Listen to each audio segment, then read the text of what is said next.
Feliz y bendecido día, aprendiendo un curso de milagros. El secreto de la verdadera oración es olvidarte de las cosas que crees necesitar. Pedir algo específico es igual que ver el pecado primero y luego perdonarlo.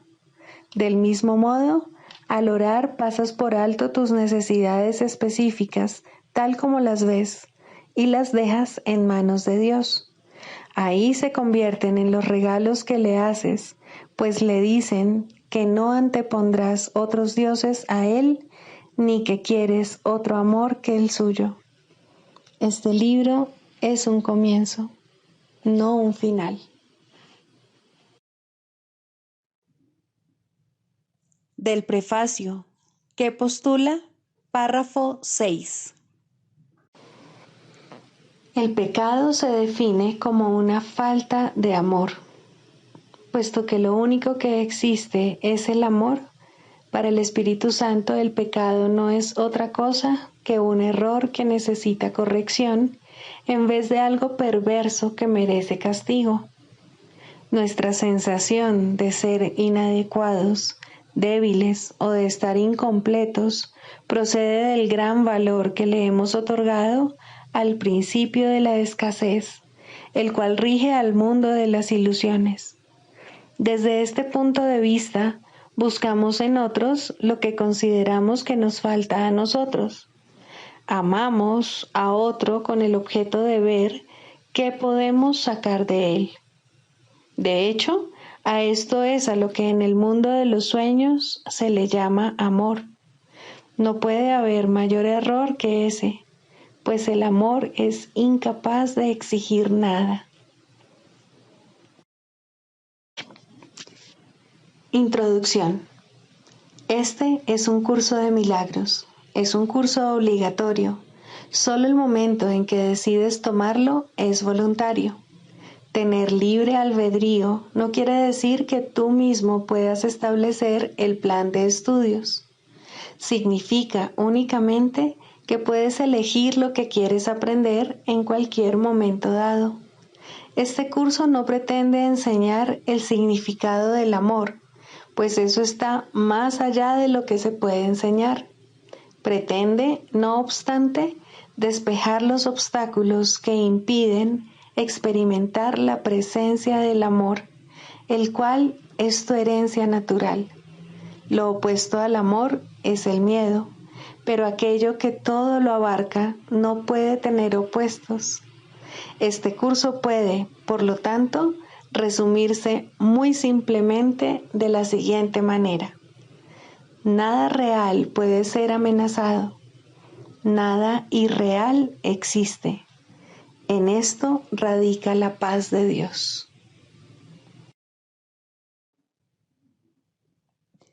Capítulo 1. El significado de los milagros. Primero, principios de los milagros.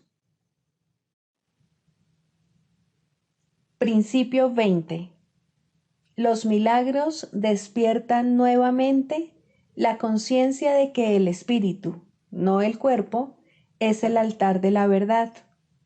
Este reconocimiento es lo que le confiere al milagro su poder curativo.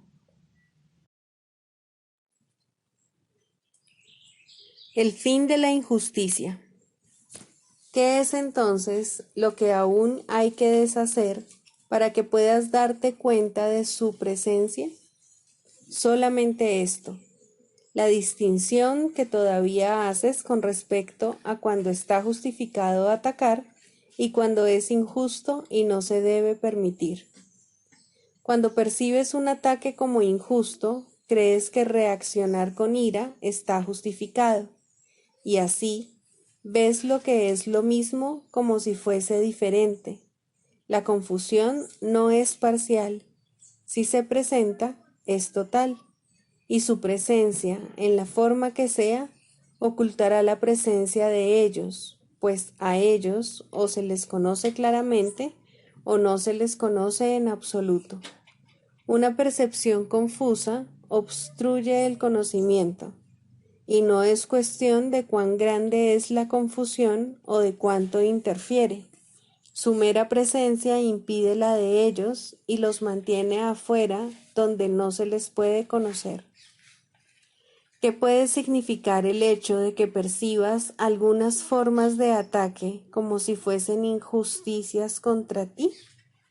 Significa que tiene que haber otras que tú consideras justas, pues, de otro modo, ¿cómo se podrían juzgar algunas como injustas? Por lo tanto, a algunas se les atribuye significado y se perciben como sensatas, y solo otras se consideran insensatas, y esto niega el hecho de que todas carecen de sentido, de que están desprovistas por igual de causa o consecuencias, y de que no pueden tener efectos de ninguna clase. Su presencia se nubla con cualquier velo que se interponga entre su radiante inocencia y tu conciencia de que dicha inocencia es la tuya propia y de que le pertenece por igual a toda cosa viviente junto contigo. Dios no pone límites, y lo que tiene límites no puede ser el cielo, por lo tanto, tiene que ser el infierno. La injusticia y el ataque son el mismo error, y están tan estrechamente vinculados que donde uno se percibe, el otro se ve también. Tú no puedes ser tratado injustamente. La creencia de que puedes serlo es solo otra forma de la idea de que es otro, y no tú, quien te está privando de algo. La proyección de la causa del sacrificio es la raíz de todo lo que percibes como injusto, y no como tu justo merecido. Sin embargo, eres tú quien se exige esto a sí mismo, cometiendo así una profunda injusticia contra el Hijo de Dios. Tú eres tu único enemigo, y eres en verdad enemigo del Hijo de Dios, porque no reconoces que Él es lo que tú eres. ¿Qué podría ser más injusto que privarlo de lo que Él es, negarle el derecho a ser Él mismo y pedirle que sacrifique el amor de su Padre y el tuyo por ser algo que no le corresponde? Cuídate de la tentación de percibirte a ti mismo como que se te está tratando injustamente. Desde este punto de vista, tratas de encontrar inocencia únicamente en ti y no en ellos, a expensas de la culpabilidad de otro. ¿Puedes acaso comprar la inocencia descargando tu culpabilidad sobre otro? ¿Y no es acaso la inocencia lo que tratas de conseguir cuando lo atacas? ¿No será la represalia por tu propio ataque contra el Hijo de Dios lo que buscas? ¿No te hace sentir más seguro creer que eres inocente con respecto a eso y que has sido una víctima a pesar de tu inocencia? No importa cómo se juegue el juego de la culpabilidad. Alguien siempre tiene que salir perdiendo, y alguien siempre tiene que perder su inocencia para que otro pueda apropiarse de ella y hacerla suya. ¿Crees que tu hermano es injusto contigo porque crees que uno de vosotros tiene que ser injusto para que el otro pueda ser inocente? Y en ese juego percibes el único propósito que le adscribes a tu relación. Y eso es lo que le quieres añadir al propósito que ya se le ha asignado. El propósito del Espíritu Santo es que la presencia de tus santos invitados te sea conocida. A ese propósito no se le puede añadir nada, pues el mundo no tiene otro propósito que ese. Añadirle o quitarle algo a esa única finalidad es privar al mundo y privarte a ti mismo de todo propósito, y toda injusticia que el mundo parezca cometer contra ti, tú la has cometido contra el mundo al privarlo de su propósito y de la función que el Espíritu Santo ve en él. Y de este modo se le ha negado la justicia a toda cosa viviente sobre la faz de la tierra. No puedes ni siquiera imaginarte los efectos que esa injusticia tiene sobre ti, que juzgas injustamente y que ves tal como has juzgado. El mundo se vuelve sombrío y amenazante, y no puedes percibir ni rastro de la feliz chispa que la salvación brinda para alumbrar tu camino. Y así te ves a ti mismo privado de la luz, abandonado en las tinieblas e injustamente desposeído de todo propósito en un mundo fútil. El mundo es justo porque el Espíritu Santo ha llevado la injusticia ante la luz interna, y ahí toda injusticia ha quedado resuelta y reemplazada con justicia y amor.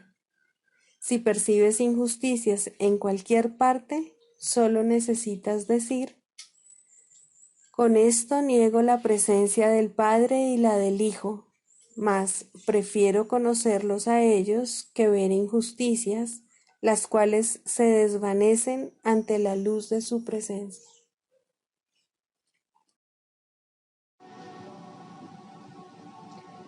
Libro de ejercicios, lección 82. Hoy repasaremos estas ideas. Primera, la luz del mundo le brinda paz a todas las mentes a través de mi perdón. Mi perdón es el medio por el que la luz del mundo se expresa a través de mí. Mi perdón es el medio por el que cobro conciencia de la luz del mundo en mí. Mi perdón es el medio por el que el mundo sana junto conmigo. Permítaseme entonces perdonar al mundo para que éste pueda sanar junto conmigo. Algunas sugerencias para las aplicaciones concretas de esta idea son: que la paz se extienda desde mi mente hasta la tuya. Y nombras a alguien. Comparto la luz del mundo contigo. Y nombras a alguien. Mediante mi perdón puedo ver esto tal como es.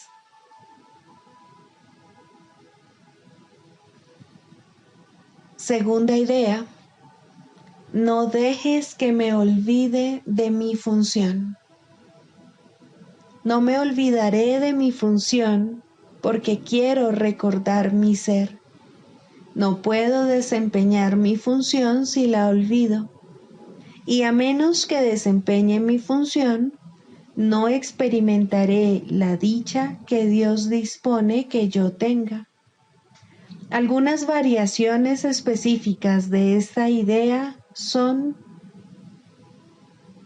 no me valdré de esto para ocultarme a mí mismo mi función. Me valdré de esto como una oportunidad para desempeñar mi función. Esto podrá ser una amenaza para mi ego, pero no puede alterar mi función en modo alguno.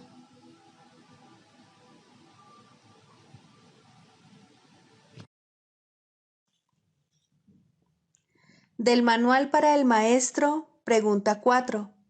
¿Cuáles son las características de los maestros de Dios? 3. Tolerancia. Los maestros de Dios no juzgan. Juzgar es ser deshonesto, pues es asumir un papel que no te corresponde. Es imposible juzgar sin engañarse uno a sí mismo. Juzgar implica que te has engañado con respecto a tus hermanos.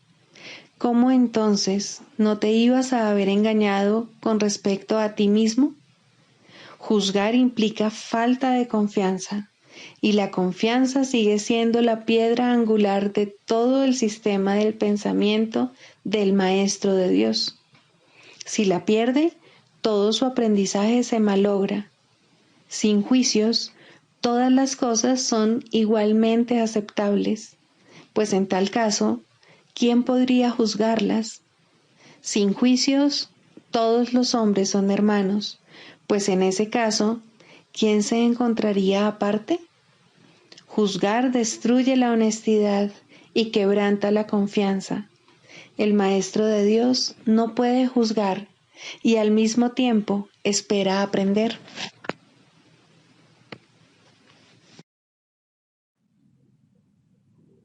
Manual para el Maestro. 23. ¿Juega Jesús un papel especial en la curación? Los dones de Dios rara vez pueden recibirse directamente. Aún los maestros de Dios más avanzados sucumben a las tentaciones de este mundo.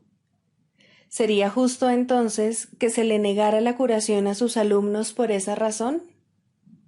La Biblia dice, pide en el nombre de Jesucristo. ¿Es esto simplemente una invocación a la magia? Un nombre no cura, ni tampoco puede una invocación generar ningún poder especial. ¿Qué significado puede tener entonces apelar a Jesucristo? ¿Qué confiere el invocar su nombre? ¿Por qué forma parte de la curación pedir en su nombre? Hemos repetido en muchas ocasiones que alguien que haya aceptado perfectamente la expiación para sí mismo puede sanar el mundo. En efecto, ya lo ha hecho. La tentación podrá volver a acosar a otros, pero nunca a ese. Él se ha convertido en el Hijo de Dios resucitado. Ha vencido a la muerte al haber aceptado la vida. Se ha reconocido a sí mismo tal como Dios lo creó, y al hacerlo, ha reconocido que toda cosa viviente forma parte de él. Ahora su poder es ilimitado porque es el poder de Dios. De esta manera, su nombre se ha convertido en el nombre de Dios, pues ya no se considera a sí mismo separado de él. ¿Qué significa esto para ti? Significa que al recordar a Jesús, estás recordando a Dios. Toda la relación del Hijo con el Padre radica en Jesús. Su papel en la filiación es también el tuyo, y el hecho de que Él completó su aprendizaje garantiza tu éxito. ¿Se encuentra Él aún disponible para venir en tu ayuda? ¿Qué dijo Él mismo al respecto? Recuerda sus promesas y pregúntate honestamente si sería posible que no las fuese a cumplir. ¿Puede Dios fallarle a su Hijo? ¿Y puede quien es uno con Dios ser distinto de Él? El que trasciende el cuerpo trasciende también toda limitación. ¿Cómo no iba a estar disponible el más grande de los maestros para aquellos que lo siguen? El nombre de Jesucristo como tal no es más que un símbolo, pero representa un amor que no es de este mundo. Es un símbolo que se puede usar sin riesgo para reemplazar a los innumerables nombres de todos los dioses a los que imploras. Constituye el símbolo resplandeciente de la palabra de Dios, tan próximo a aquello que representa, que el ínfimo espacio que hay entre ellos desaparece en el momento en que se evoca su nombre. Recordar el nombre de Jesucristo es dar gracias por todos los dones que Dios te ha dado. Y la gratitud hacia Dios se convierte en la manera en que Él es recordado, pues el amor no puede estar muy lejos de una mente y un corazón agradecidos. Dios puede entonces entrar fácilmente, porque éstas son las verdaderas condiciones que hacen posible tu retorno al hogar. Jesús ha señalado el camino, ¿por qué no habrías de estarle agradecido? Te ha pedido amor, mas solo para Él poder dártelo a ti. Tú no te amas a ti mismo, pero para Jesús, tu hermosura es tan absoluta e inmaculada que ve en ella la imagen de su Padre. Tú te conviertes en el símbolo de su Padre aquí en la tierra. Él tiene sus esperanzas puestas en ti porque no ve límites en ti, ni mancha alguna que opaque tu hermosa perfección. La visión de Cristo resplandece en sus ojos con perfecta constancia. Él ha permanecido contigo. ¿No te gustaría aprender la lección de la salvación valiéndote de lo que Él ya aprendió? ¿Para qué empezar de nuevo cuando Él ya recorrió la jornada por ti? Nadie en la tierra puede entender plenamente lo que es el cielo, ni cuál es el verdadero significado de su Creador. Sin embargo, tenemos testigos. A ellos es a quienes el que es sabio debe acudir. Han existido personas cuyo conocimiento sobrepasó con mucho lo que nosotros podemos aprender, y no queremos enseñar las limitaciones que nos hemos impuesto. Nadie que se haya convertido en un maestro de Dios verdadero y completamente dedicado se olvida de sus hermanos. Lo que les puede ofrecer, no obstante, se ve limitado por lo que él mismo ha aprendido. Dirígete entonces hacia uno que abandonó todo límite y fue más allá del alcance más elevado que el aprendizaje puede ofrecer. Él te llevará consigo, pues no llegó hasta allí solo. Estabas con él entonces, tal como lo estás ahora. Este curso procede de él, porque sus palabras llegan a ti en un lenguaje que puedes amar y comprender. ¿Puede haber otros maestros que señalen el camino a aquellos que hablan lenguas distintas y recurren a símbolos diferentes? Por supuesto que sí. ¿Dejaría Dios a uno solo de sus hijos sin una ayuda muy real en tiempos de tribulación, sin un Salvador que lo representase? Aún así, necesitamos un programa de estudios polifacético, no porque el contenido sea diferente, sino porque los símbolos tienen que modificarse y cambiar para poder ajustarse a las diferentes necesidades. Jesús ha venido a responder las tuyas. En Él hallarás la respuesta de Dios. Enseña, entonces, con Él, pues Él está contigo. Él siempre está aquí.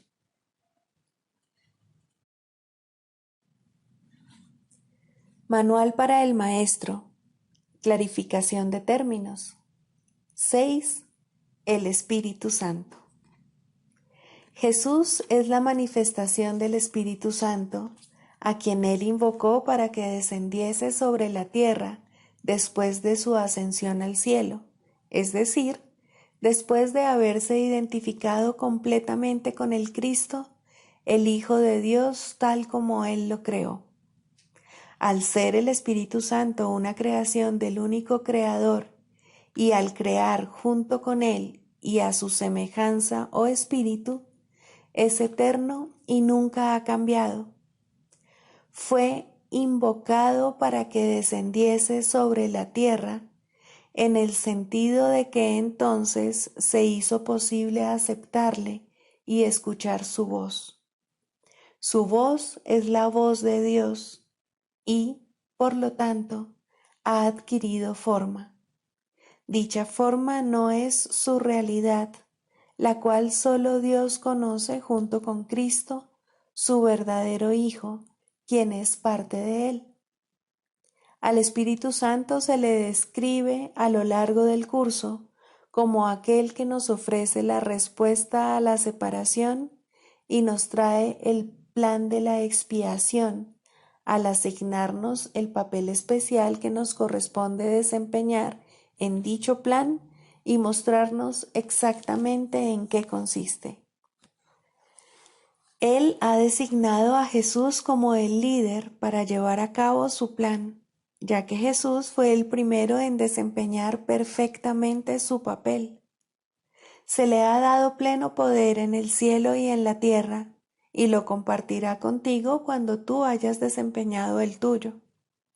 El principio de la expiación le fue dado al Espíritu Santo mucho antes de que Jesús lo pusiese en marcha. Al Espíritu Santo se le describe como el último vínculo de comunicación que queda entre Dios y sus hijos separados. A fin de llevar a cabo esta función especial, Él ha asumido una doble función. Goza de conocimiento porque es parte de Dios, percibe porque fue enviado para salvar a la humanidad. Él es el gran principio corrector, el portador de la verdadera percepción, el poder intrínseco de la visión de Cristo. Él es la luz en la que se percibe el mundo perdonado, en el que solamente puede verse la faz de Cristo. Él nunca se olvida del Creador ni de su creación. Él nunca se olvida del Hijo de Dios. Él nunca se olvida de ti. Te brinda el amor de tu Padre en un eterno resplandor que nunca será extinguido, porque Dios mismo lo depositó ahí. El Espíritu Santo mora en la parte de tu mente, que es parte de la mente de Cristo. Él representa a tu ser y a tu Creador, quienes son uno. Habla por Dios y también por ti, ya que está unido a ambos. Por consiguiente, Él es la prueba de que ambos son uno solo. El Espíritu Santo parece ser una voz, pues de esa forma es como te comunica la palabra de Dios. Parece ser un guía por tierras lejanas, pues esa es la clase de ayuda que necesitas. Y también parece ser cualquier cosa que satisfaga las necesidades que creas tener. Pero Él no se engaña cuando te percibes a ti mismo atrapado por necesidades que no tienes. De ellas es de las que quiere liberarte. De ellas es de las que quiere ponerte a salvo. Tú eres su manifestación en este mundo. Tu hermano te invoca para que seas su voz junto con él. Por sí solo no puede ser el ayudante del Hijo de Dios, pues por sí solo no tiene ninguna función. Pero unido a ti es el resplandeciente Salvador del mundo, cuyo papel en la redención de éste tú has completado. Él te da las gracias a ti y a tu hermano, pues te elevaste con él cuando él empezó a salvar al mundo, y estarás con él cuando el tiempo haya cesado y ya no quede ni rastro de los sueños de rencor en los que bailabas al compás de la exangüe música de la muerte, pues en su lugar se oirá el himno a Dios por unos momentos más, y luego ya no se oirá más la voz, ya que no volverá a adoptar ninguna forma, sino que retornará a la eterna amorfía de Dios. Tercero, el papel del psicoterapeuta. El psicoterapeuta es un líder en el sentido de que camina ligeramente delante del paciente y le ayuda a evitar algunas de las trampas del camino al verlas primero. Idealmente es también un seguidor, pues hay uno que debe caminar delante de él y darle luz para que vea. Sin este, ambos solo tropezarán ciegamente sin dirección alguna. Sin embargo, es imposible que éste se haya ausente del todo si la meta es la sanación. No obstante, puede que no se le reconozca, y de esta manera, la pequeña luz que se puede aceptar en ese momento es todo lo que se tiene para iluminar el camino hacia la verdad. La sanación está restringida tanto por las limitaciones del psicoterapeuta como por las del paciente. El objetivo del proceso, por tanto, es trascender estos límites. Ninguno de los dos puede hacer esto solo, pero cuando se unen, se les ha dado la potencialidad para trascender todas las limitaciones. Ahora el alcance de su éxito depende de qué tanto de su potencialidad están dispuestos a usar. La voluntad puede provenir de cualquiera de los dos al principio, y en cuanto el otro la comparta, crecerá. El progreso se convierte en un asunto de decisión. Puede alcanzar casi hasta el cielo o no alejarse del infierno más que un paso o dos. Es muy posible que la psicoterapia parezca fracasar, incluso es posible que el resultado parezca un retroceso, pero al final tiene que haber algún éxito. Uno pide ayuda, otro escucha y trata de responder en forma de ayuda. Esta es la fórmula de la salvación y tiene que sanar. Solo las metas divididas pueden interferir en la sanación perfecta. Un terapeuta sin ningún ego podría sanar el mundo sin una palabra, por el solo hecho de estar ahí. No necesita que nadie lo vea o le hable o incluso sepa de su existencia. Su simple presencia es suficiente para sanar. El terapeuta ideal es uno con Cristo, pero la sanación es un proceso, no un hecho. El terapeuta no puede progresar sin el paciente y el paciente no puede estar listo para recibir a Cristo o de lo contrario no podría estar enfermo. En un sentido, el terapeuta sin ego es una abstracción que se encuentra al final del proceso de sanación, demasiado avanzado para creer en la enfermedad y demasiado cerca de Dios para conservar sus pies en la tierra. Ahora Él puede ayudar a través de aquellos que necesitan ayuda, pues de esta manera está llevando a cabo el plan establecido para la salvación. El psicoterapeuta se convierte en su paciente al trabajar a través de otros pacientes para expresar sus pensamientos a medida que los recibe de la mente de Cristo. El canto de la oración. 2. El perdón. Introducción. El perdón da alas a la oración para que su ascenso sea fácil y su progreso veloz. Sin su fuerte apoyo sería inútil tratar de ir más allá del primer peldaño de la oración o incluso intentar ascender. El perdón es el aliado de la oración, su hermano en el plan para tu salvación. Ambos vendrán a sostenerte y a mantener tus pies firmemente plantados y tu propósito fuerte e inalterable. Contempla la ayuda más grande que Dios ordenó que estuviese contigo hasta que llegues a Él, y con esto llega el fin de las ilusiones. A diferencia de la naturaleza intemporal de su hermana, la oración, el perdón tiene un final, pues se vuelve innecesario cuando el ascenso se completa. No obstante, por ahora tiene un propósito más allá del cual no puedes ir, ni es necesario que lo hagas. Logra esto y habrás sido redimido. Logra esto y habrás sido transformado.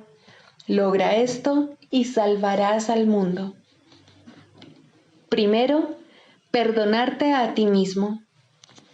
Ningún regalo del cielo ha sido tan mal interpretado como el perdón. De hecho, se ha convertido en una calamidad, en una maldición allí donde debía bendecir, en una cruel burla de la gracia, en una parodia de la santa paz de Dios. Pero aquellos que aún no han elegido dar los primeros pasos en el camino de la oración, no pueden sino usarlo de esa manera. La benevolencia del perdón resulta imperceptible al principio, porque no se entiende lo que es la salvación ni realmente se busca. Lo que se concibió para curar se usa para herir, porque no se desea el perdón. La culpa se convierte en la salvación y el remedio parece ser una terrible alternativa a la vida. Así, pues, el perdón para destruir se adapta mucho mejor al propósito del mundo que el verdadero objetivo del perdón y los medios honestos por los cuales éste se alcanza. El perdón para destruir no pasará por alto ningún pecado, ningún crimen, ni ninguna traza de culpa que pueda buscar, encontrar y, entre comillas, amar. Amado de su corazón es el error, y las faltas lucen enormes y crecen y se expanden ante su mirada. Selecciona cuidadosamente todas las cosas perversas y pasa por alto lo amoroso, como si de una plaga se tratase, algo odioso teñido de peligro y muerte. El perdón para destruir es la muerte, y eso es lo que ve en todo lo que contempla y odia. La misericordia de Dios se ha convertido en un cuchillo retorcido que busca destruir al Santo Hijo que Él ama. ¿Te perdonarías a ti mismo por todo esto? Aprende entonces que Dios te ha dado los medios a través de los cuales puedes retornar a Él en paz. No veas el error, no lo hagas real. Selecciona lo amoroso y perdona el pecado al elegir en su lugar la faz de Cristo. ¿De qué otra manera puede la oración regresar a Dios? Él ama a su Hijo. ¿Podrías acordarte de Él y al mismo tiempo odiar lo que Él creó? Odiarás al Padre si odias al Hijo que Él ama.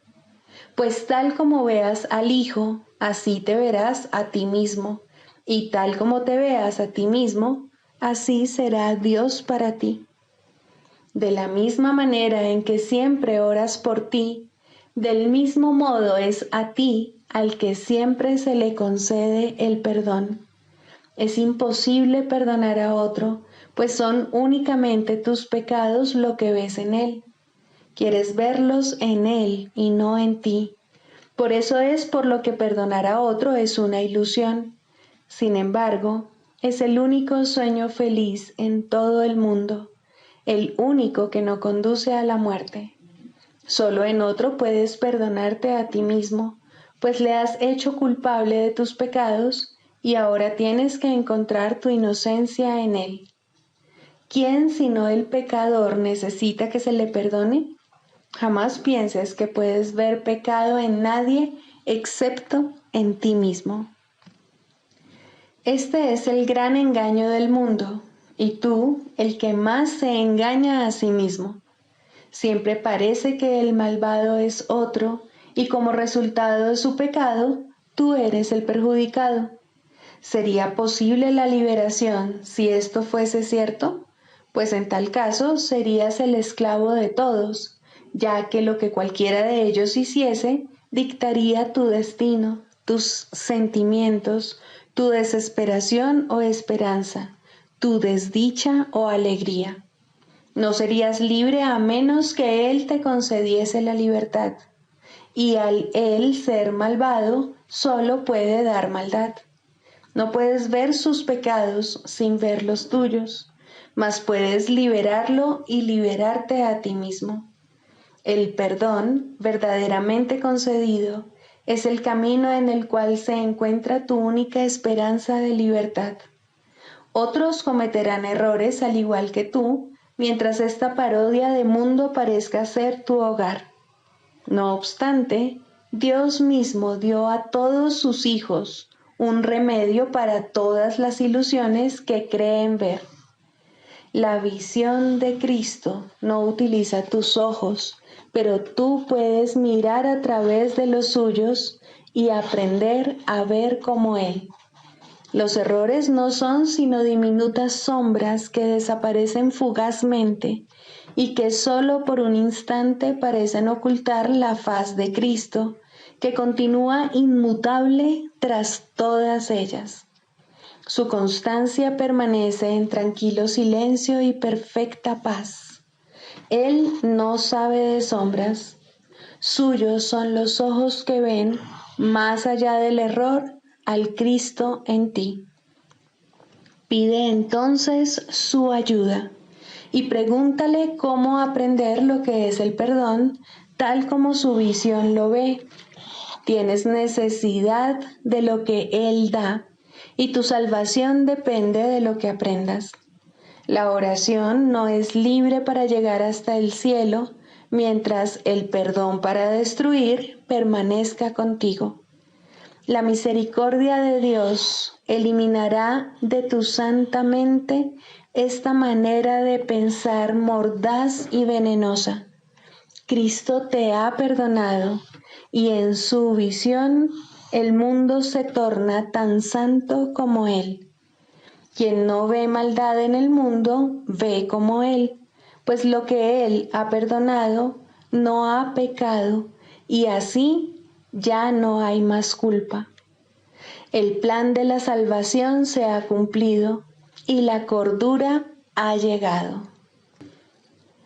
El perdón es la llamada a la cordura, pues ¿quién sino un demente se fijaría en el pecado cuando en su lugar puede ver la faz de Cristo?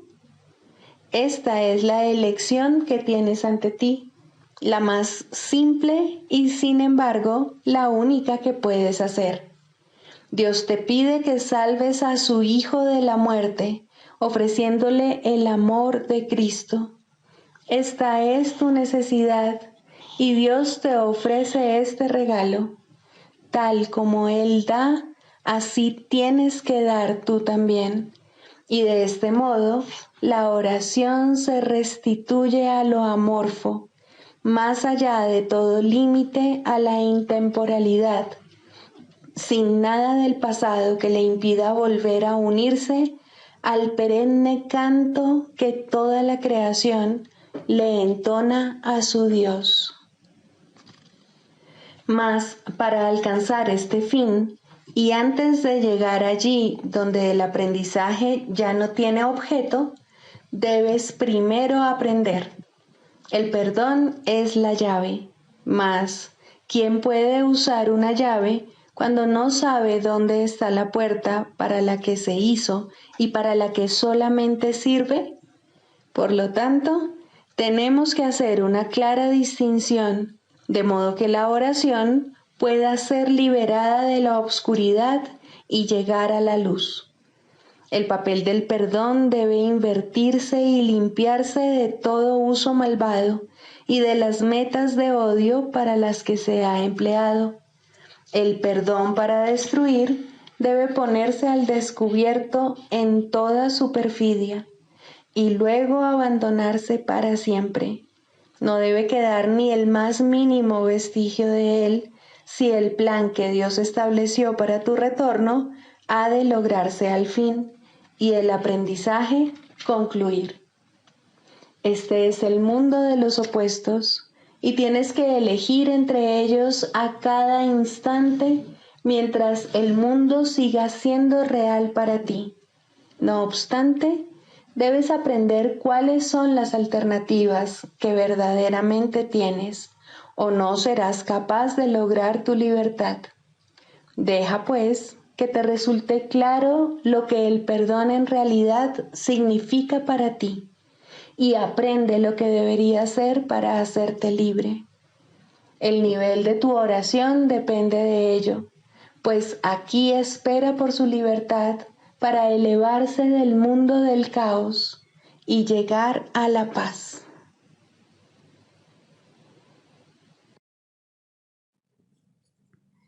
Sigamos a Jesús haciendo del perdón algo tan natural como respirar y algo tan vital como el aire. Amén.